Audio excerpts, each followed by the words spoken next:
So let me ask you, what are you looking to do in the next 5 years? Like, what's your long-term goals? And do you even make long-term goals like I that far don't.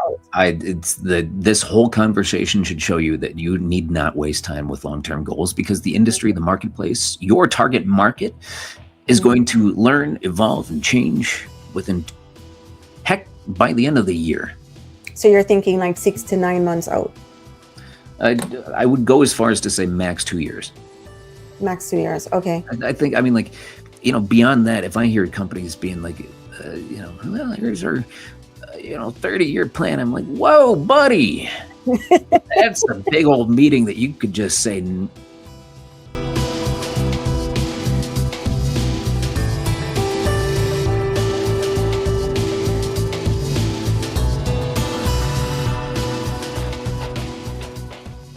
Hello, everyone, and thank you for joining us on another episode of Entrepreneurial Truth. On today's podcast, we have Kyle Merrick with us. He's going to share his entrepreneurial journey. Kyle, thank you so much for joining us today. Of course. Thanks for having me on, Kesi. I appreciate it. Awesome. I'm looking forward to this conversation. I mean, let's start out by telling a little bit about your story and, your whole journey. Sure.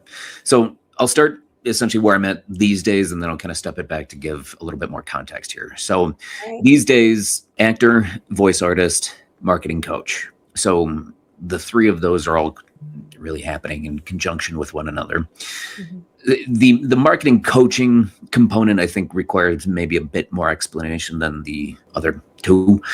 So what this really stemmed from is about a decade of working for myself. I was a marketing agency owner.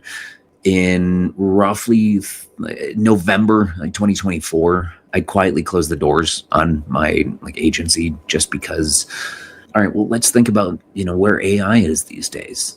We have a ton of new technologies entering the marketplace that for, the business owners, the makers, the individuals that are really looking to move business forward themselves, or, with a small team, they see these AI solutions and they think, great, I can automate these without having to deal with the marketers that are chronically not delivering on, whatever. And just because of that sort of, dual understanding right there, that is enough for me to acknowledge that, which we were not one of the big agencies that had a huge name, So, okay, if we're in that kind of smaller, more boutique, sect where, all right, we're keeping all of our operations here stateside, and it's not to poo-poo on, any, the Philippines or the people that are actually doing good work out there still. But we just appreciated bringing customer service here stateside so that we can be on the phone with customers and clients, because we understood that a lot of the marketing agencies that weren't delivering were essentially farming out, and customers would be very frustrated by that process. So, all right, what that also means, the intonation here, is that we were a little bit more expensive because we kept everything here stateside. So that was largely the reason that I just decided, what, this is not the right solution for today's more so than ever highly automated market. So, all right, I was looking for a job for about 6 months, and then, well, I wasn't finding anything. I was looking for marketing director, creative director, anything like that. And I figured, okay, well, I am apparently the problem here. So why don't I hire a coach for my own self? So in the very first conversation with that coach, she comes in, she's like, I could also see you as a coach. Just saying. I know that we have to focus on the resume and all that. And I said, that's extremely high compliment from you, but I can't start another business. It defeats the point of you being here. Mm-hmm. Then that same week, the Colorado Nonprofit Association, they reach out, they invite myself and colleague to build out this single day in-person boot camp for their entire membership base. So, all right, within the same week, I have this seedling planted of, well, maybe you think about coaching. And then I'm also building out educational course materials. So this is where now the name of my marketing coaching practice these days, it's called Anarchy for a Day. And so in the process of really building out these materials, I had to rethink an entire existing body of knowledge. It wasn't a flawed body of knowledge. It was simply how it was being packaged and delivered. So by rethinking it and understanding, okay, if I need to make this attainable to individuals that may not have my background, my expertise, my perhaps worldview. How is it that I can repackage and rethink this to make this palatable for others? And that process of rethinking, re-engineering is, in my mind, a very sort of anarchist's approach to how do I rebuild this differently? How do I separate from what was so that I can build something that's a more accurate product? Because my vision really is to build a marketplace of educated buyers. How do we combat distrust of marketers? We educate entrepreneurs. We educate the makers. We help them to understand the field of business, whatever it is, from the marketer's standpoint, so that they can navigate it without the same barriers and blockades or, financial pitfalls along the way. So that is the whole reason that Anarchy for a Day exists, it's kind of like that parent's mindset. It's like, I went through this, so you don't have to, sort of thing.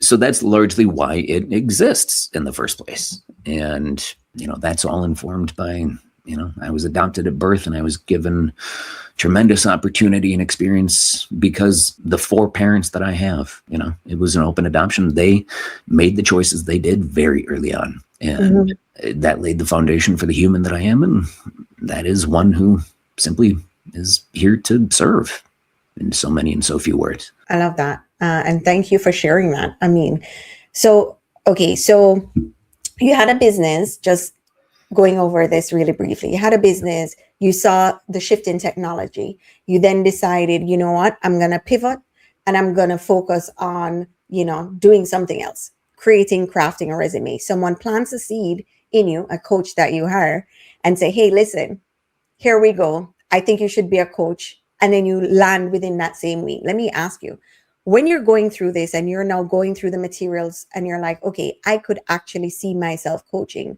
The time between when you thought about, okay, I can now see myself coaching and doing this, how long was that span? And what did that look like for you? Did it take a long time for you to create your own marketing materials, your own coaching materials? What did that look like? I think the blessing and the curse of the entrepreneur is that when they see something as being a viable solution or product or whatever, call it what you want, it's kind of a broad strokes assumption, but I think it's kind of deadly accurate, is that like we have this sort of fierce approach to say, sleeping, eating, the base necessities in life can take a backseat to me building out this inherent program, product, course, whatever it may be. Everything came about in almost the blink of an eye, which is to say it was sloppily done. Yeah. But when there is no other answer other than like, this has to be built as soon as possible, there's, take a risk. Hopefully you're not just like, throwing stuff at the wall randomly, leverage data, understand, okay, well, this is why I'm doing this. And this is what I've seen in the marketplace based on either conversation I've had with my, target market or data that you've acquired somewhere, ideally. And I had been acquiring that data for the last decade, having been at the forefront of, marketing pitches, marketing conversations, dealing with innate needs that, clients who believe they need a marketing expert at their side. That's where this data was coming from. So it can't, I can't give you an exact timeline, but it happened very quickly. But that's just to say, it's in part necessity too. I have to make this work somehow because apparently I'm, according to all corporate entities, critically unemployable, but yet perhaps I'm the most employable individual. I don't know what, but it's a weird marketplace for somebody with the title founder on their resume. I don't see that as being a valuable word in the corporate sphere. I hear you. I definitely hear you on that one. And then let me ask you, do you feel like the fact that you've been an actor for so long, right?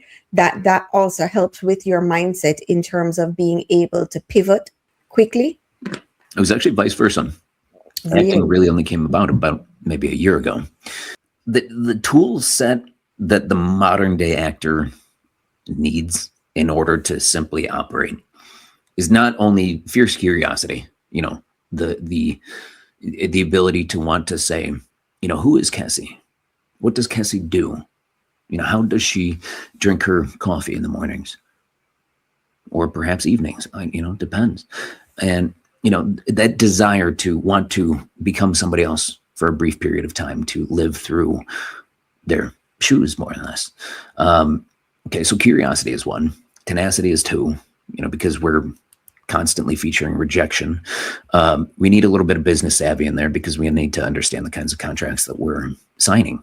The entertainment industry is an industry because it's business. Mm-hmm. And many of these production studios teams have little to no desire to truly take care of the talent. So we need to learn how to take care of ourselves if we don't know how already. So, that's where like keeping an eye on contracts and, understanding the nuance of like, not only are we speaking about a role, but now we are also kind of negotiating salary in this process. Can you handle negotiations? But, largely a lot of what I learned through this decade of being an entrepreneur in marketing is just about the only reason I can actually succeed as an actor, because there's one other rather significant component. When I am in conversation, either with a client or a potential prospect as a marketer, the one bit that is really a requirement is that I need to be able to speak their language. Mm-hmm. And I can't falter on that. I cannot misspeak, misstep, because, in a more extreme case, one word that comes out wrong as perceived by the individual in conversation with me, that could be enough to kill that entire relationship on the spot, because to somebody who is expert in whatever field, they would see that as being, okay, well, this individual is not at the appropriate caliber in order to be able to operate as we see fit. So mm-hmm. In other words, speaking the same language is exactly what I would equate to becoming the actor. Because again, the way that Kesi drinks her coffee, I have to do it exactly as you do. I don't have to do it the way that I do it. I have to do, breathe, blink, move the same way that you do. So though acting has only really been, about just a year in totality, this decade prior, I was on set recently, and the individual I'm in the scene with is like, where did you train again? Like, you have a really natural delivery. And I said, well, I've only been training about a year, but let's not discount this decade mm-hmm. where improv comedy is necessary just to be able to field conversation and think on my feet, where public speaking is a common byproduct. So I got to sack up and be able to just, go talk and then command a space mm-hmm. because I'm suggesting that I'm the effort. So I better heck deliver on that one. So that whole decade, like it or not, has been absolutely critical. Mm-hmm. Mm-hmm. Yeah. Wow. Okay. So for all our entrepreneurs out there, the key takeaways that I'm hearing are, learning how to speak to other entrepreneurs. Well, learning how to speak to people in general, just to be able to sell yourself. Well, this is beyond entrepreneurs. You need to be able to speak to business leaders. Mm-hmm. This is not everybody I've spoken to is technically the entrepreneur. They are the mm-hmm. CEO, the president, mm-hmm. and they speak a very different language. Mm-hmm. Mm-hmm. Agreed. And I definitely agree. So let me ask you, if you had to go back and rethink, starting a marketing agency, right? From the position you're in now, what would you have done differently? Well, am I restarting it like in today's day and age? Well, restarting it in terms of just now you have 10 years worth of experience and you are going back to give your younger self some advice. What advice would you give yourself? I would say really, it's okay to flex and change with the times. It's actually beyond okay. It's mildly essential in most anyway, because, the reality of where we are, like technologically speaking, not to mention politically, which I'm not even going to touch on, we are in such a space where things are flying fast. Mm-hmm. Mm-hmm. And as the entrepreneur, as the business owner, the businesses that can bend, flex, and change to adjust, for the times, not to cater, perhaps, or maybe cater. I don't know. Use your own word. I think my point is getting across, but it's that flexibility, the fluidity is a requirement in business, because if you can't change, it means you're going to be stuck in past times. That ain't going to work. Your best bet at that point is to wait until leadership passes on or just finally moves on. Maybe the board has to kick them out. I don't know what. But if you still can't change after that, the company's going to die. It's that simple. Companies need to be able to flex with the times. That and I would probably have said a lot of this is actually going to be very unpleasant. But you're going to become the human that you will through it. And there is just about no other option for you. Wow. I love that. Some tough advice there. It's going to be unpleasant, but it's okay. You'll come out on the other side. Feel free to quote me on that. Listen, I'm telling you, a lot of people getting into business don't realize what it actually looks like, No. And that was partly one of the reasons why I even created this podcast, because, having a business, not knowing all the different things that it could run into. And there was really no one that actually highlights it, because I feel like looking online is only a highlight reel of the best portions of what it is. Yeah. Don't go on social media. You're going to find people that are like, yeah, I make $200K a month. Okay. Yeah. Tell me what you did to actually get there. Yeah. Lay it out very cleanly. Yeah. Yeah. And that's the thing, right? There's so many blurred lines. Can you give us some strategies that you think are very helpful in order to move through every day and just scale a business? So in the process of growing, how are you scaling? What techniques are you using? Well, for me, scaling is a word that I'm not really considering. For me personally, I have such a, when you embrace anything anarchy for a day, you are calling on me very specifically. There's a tactic that I'm actually consciously not embracing, which is more or less pre-record the educational course and then put it in app format so that people can just download it, buy it, download it, and digest it in their own time. The reality is the critical value here is me. My company lives and dies with me, and that's just fine. I have personally no interest in scaling. Many would advise probably against that, and I say that's fine. I understand that. I see no need to. It depends what you're trying to scale, though, because there's going to be different tactics that you need to, leverage to do that. One, if I'm speaking to the individual who's at the helm of whatever this, entity is, look at yourself first and foremost. One, understand how is it that you are caring for yourself? Are you in healthy condition?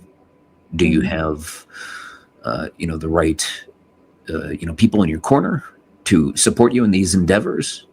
If not, how do you go about finding, maybe new friends, mentors, individuals that will call you out when they need to, but otherwise will say, I see what you're doing. I admire it. Continue as you were, because I would not be able to do what I do without having very select few individuals like that in my circle. Because that's not a trait with it. That individual has to see you, accept you unequivocally for who you are. You can disagree, but that level of acceptance doesn't come readily, I think, in all walks of humanity. So when you find those people, hold on to them and take care of them. And they will do the same for you. Then, all right, so look beyond that and figure, how is it that we're talking to our community? So this could be the target market. This could be your donors, depending nonprofit versus for-profit, whoever you are. How is it that you're talking to them? How well do you know them and what they perceive as being things that they care about, things that they feel are, prescient issues in today's world? What problems are they enduring in their, waking life? And how is it that you, as the technically, solution provider, how is it that you're talking to these folks?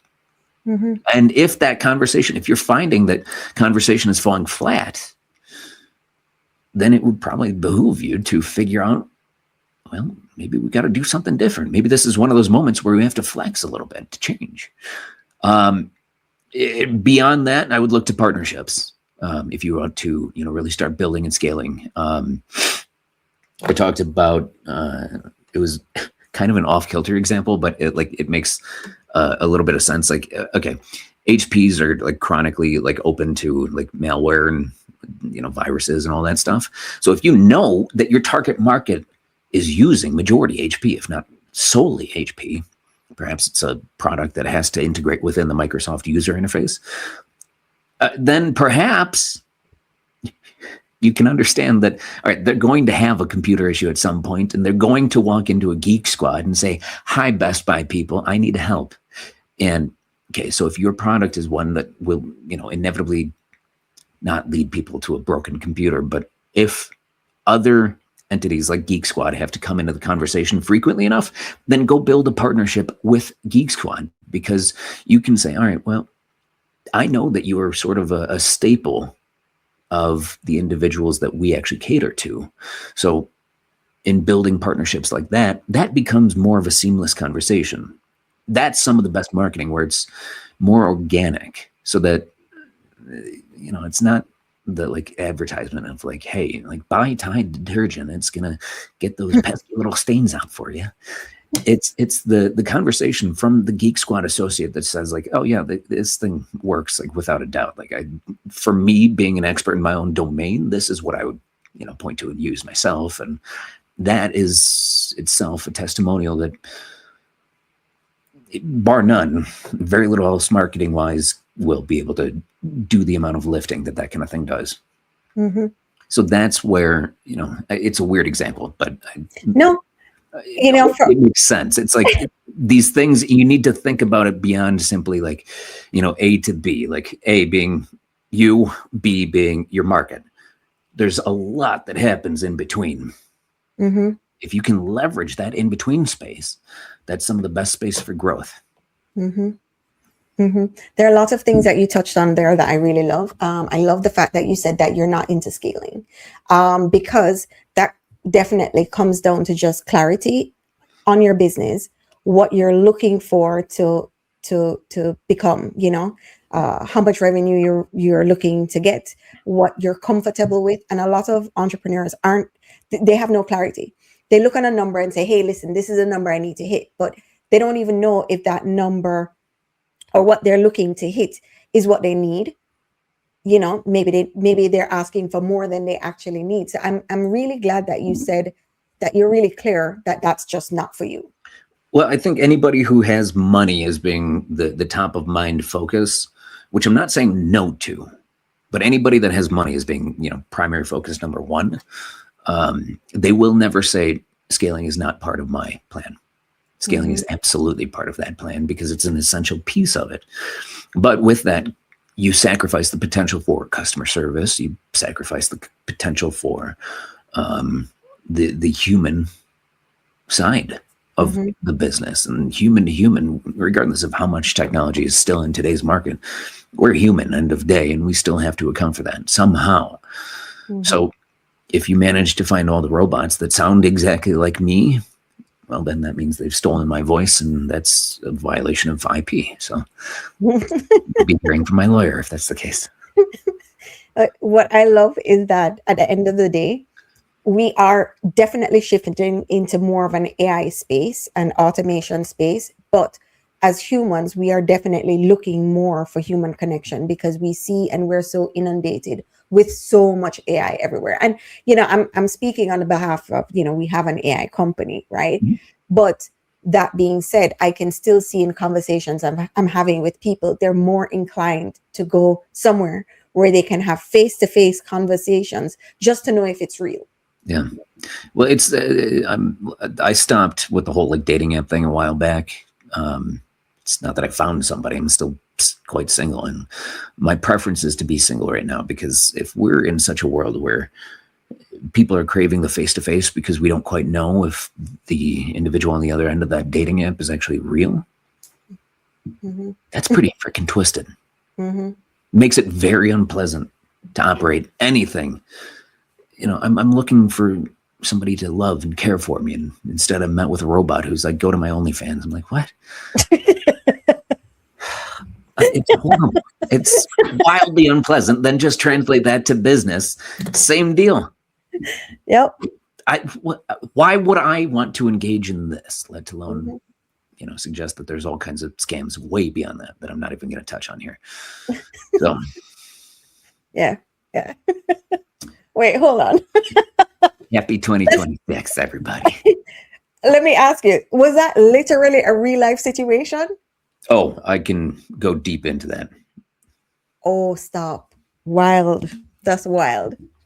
And that's what I cited has happened, more times than I can count. I don't have enough fingers and toes to count it, in fact. That is crazy. There was a moment when I was scammed by somebody impersonating somebody else, and they requested a bit of finances to, in other words, back off. So they were straight up blackmailing me. Wow. Yeah, no, it's a critically unenjoyable thing if that's the kind of risk that they open up the common user to. So wow. In order to combat that, it takes a little bit of savvy and understanding. I'm not saying I'm better or different. It's just my path has taken me down so many different directions that I've had to see a lot of different occasions, so I can kind of diagnose when these happen. A lot of people can't. Yeah. Especially anybody in the older generations where technology is even less of a thing for them, Yeah. No, I often wonder how, entrepreneurs that are a little bit older in their business and looking to retire and their kids don't want to take over. I often think about them like, how are they managing in today's landscape when it comes to just modernizing, updating their systems? Like, how are they actually doing that? Because it's difficult for most people because, as you said, technology changes, everything changes all the time right now in our landscape. It's really crazy to believe that, all of this is happening so fast. Yeah. Wow. So let me ask you, what are you looking to do in the next 5 years? Like, what's your long-term goals? And do you even make long-term goals like that? I don't. This whole conversation should show you that you need not waste time with long-term goals, because the industry, the marketplace, your target market is going to learn, evolve, and change by the end of the year. So you're thinking like 6 to 9 months out? I would go as far as to say max 2 years. Max 2 years. Okay. I think, beyond that, if I hear companies being like, well, here's our, 30-year plan. I'm like, whoa, buddy, that's a big old meeting that you could just say, I don't need to go to that, because that's a waste of your freaking time. You know how much is going to change in 30 years' time? I don't. And I'm not an idiot. Good luck with all the board members that think they know everything too. They're not going to be able to foresight or, be able to see what's going on, unless maybe they're the ones that are, talking to those 12 people that have all the money in the world. Then maybe. But I think for the average individual operating in the business world, we need not waste time thinking 30 years out. All right. So we're at 2 years. So we're looking 2 years out. What kind of map would you give any entrepreneur that's mid-stage right now into just productivity? Like, here's what I'm thinking, right? Do you have them do like a quarterly review of their business? Like, what is your map, your strategy, your plan for your coaching clients? Well, it largely depends on what their business is. Okay. What the product, what the service is. Because that, a huge component that I kind of hearken on with fantastic consistency is know yourself and know your market. Okay. Because the two of those are what will, that's crucial. That is the essence of your business. And your market is what is always going to be changing. So your product, you need to know it very thoroughly. So how you can, change and adjust it when time comes to cater to that evolving marketplace. So Okay. I mean, quarterly reviews, always, turn the binoculars backwards. That's a horrible way of saying it, but look inwards, look at yourself, look at your, company, because, and I stand here as sort of an objective individual who is very heavily grounded in the creative space. So there's a couple different perspectives here. One, AI for the investor, good, go invest. AI for the business owner, good, leverage it, fire your employees. You're going to save a heck of a lot of money. Now, creatives, actors, we should be more or less petitioning against the adoption of AI, because I fear very heavily where that could take the creative exploits. So that's my stance, but I objectively say, like, if you're an investor, good, go. Like, AI is going to be a significant piece of this new world. I don't know what or how, and what specific technologies. I'm not advising on what, but so the reality is leverage, whatever tools you can to, if you need to be in a cost-cutting mode, then, well, do that, but do that very carefully, and don't let go of people that may be absolutely mission critical just because you're in this desperation mode.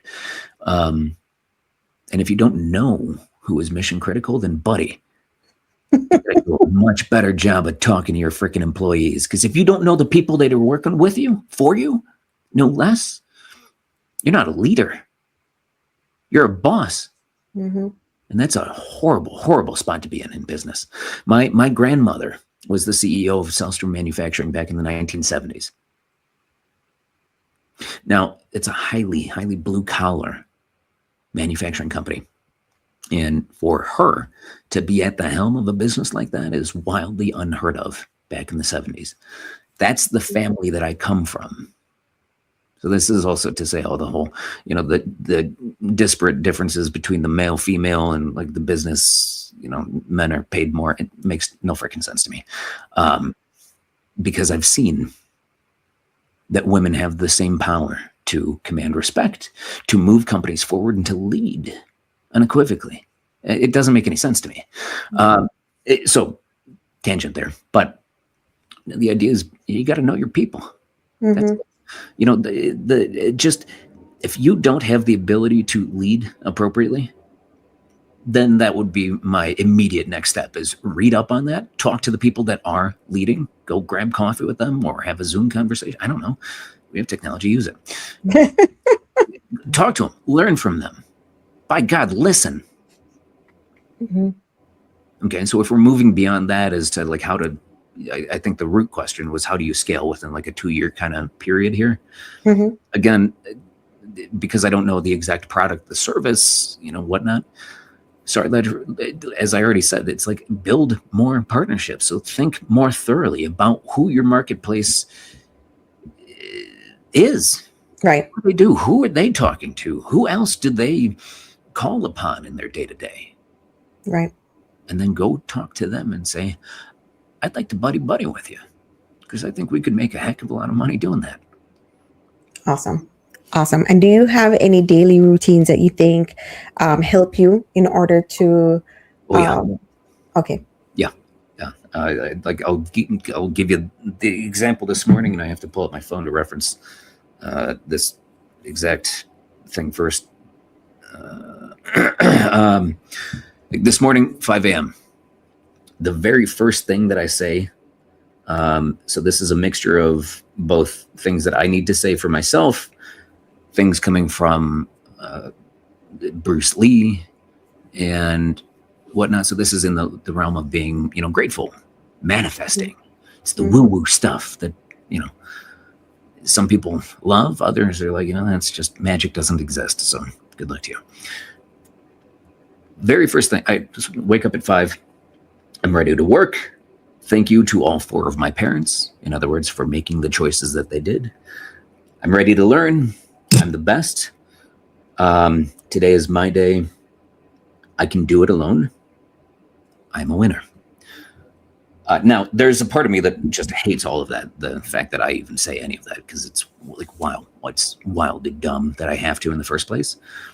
But the reality is, when the world is such that for the individual who takes rejection, sometimes multiple times an hour, I need things to bolster my own internal presence so that I can stay upright, chin up, and keep going. Okay, so that's first thing I do. Second thing, I pull out my phone. A lot of people would say, don't do that. I'm like, I need to understand the chaos that's going to happen today. So what's going on? Because I get like straight to work. Like that's just what I do. You know, I work from home. I'm straight. I need every hour that I can in the day before my brain just shuts off. And the moment it does, I'm done. So, you know, morning hours, that's when I get the most work done. You know, deep work, audition work, you know, whether it's client work, whatever it may be. Then, all right, so once I pull out my phone, I'll get my coffee. Today it was cardio for 20 minutes, and then into my actual workout. Done with that roughly by like 8:15. Had time to get my audition in, and then straight into this. So it's just, there's diet, there's exercise, there is sleep is a huge component. You know, I was probably asleep before 10 last night. Oh, wow. So, you know, that's a very important piece, especially if you're the early riser like I am. I'm not now a night owl. I never really have been. There's a lot more that I can go into. I know that we're, you know, pretty deep in a time here, and I don't want to bore anybody to tears. But no, there's a lot of trial and error for the entrepreneur that actually understands the value of, all right, if I'm driving this ship, that means I have to be able to see clearly. Like I also stopped drinking like 4.5 years ago. I've been wow. That's a huge, huge component. If I lost myself to whiskey every single night again, you and I wouldn't be talking. That's for sure. Yeah. A lot of entrepreneurs have told me that just cutting out alcohol for them has definitely increased their productivity every day. Yeah. Oh, yeah. Yeah. Which is to say the craving is always still there, but, you know. Wow. Well, thank you for sharing all of that, you know. Of course, yeah. Thank you for sharing, you know, your insights with our audience. I appreciate the conversation. I will likewise. You asked fabulous questions. It obviously got my gears turning here. So I love it. Kyle, how can our audience find you? Well, if you're interested in exploring a little bit of the marketing coaching side, go ahead and just hop on over to the website. It's anarchy4aday.com. And that's FOR, not the number 4. If you want to follow me, I only float around Instagram, Facebook, and LinkedIn. I don't have enough time to handle any other platform. channels. It's all Kyle Merrick, actor. And that's the easiest way. Awesome. So for our listeners, he just said, for anyone watching on YouTube, we'll put the links below. Thank you so much, Kyle. We appreciate you. Kesi, thank you. It was a pleasure.